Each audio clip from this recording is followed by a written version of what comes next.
na gutom ikuha sila sa nguso. Galit.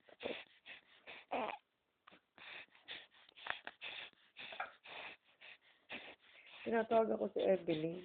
Gutom na siya. Gutom na. Nakakatuwa nga pag gutom na gutom. Hindi mo kaintindihan. Pati pa, ay, kasi ito, para pulangga. Tito, kanina i-met translator ay kay Kuwan. Kay Kevin. Kasi nausap na ang doktor. Bakit? Sabi nga lang, dahil nga ito yung nakagigit-gigit sa pagpapatuloy. Pinapakusap sa doktor. Ay, ino.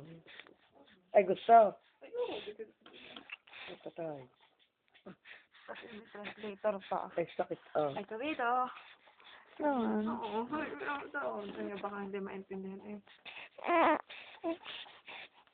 Italiano ang Oo. Hindi, Pinoy. Pinoy na marunong hindi niya alam sa Italiano yung support. O tole. Ang sabi ka, sikiyama. Sinabi lang yung support. Hindi niya malaman sa Italiano. Ikaw naman susi. Nakawa naman si Agay. Kaya naman nga naman ang mama Tama naman niya. susi. Everett, baka naman kawan usugan. Trapo! Trapo init?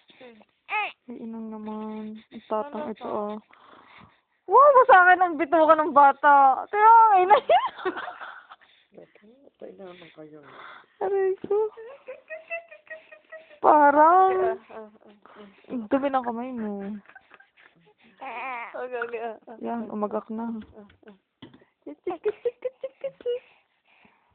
Huwag yung dayain at iyak ay mainit pa ang dede. Gaga!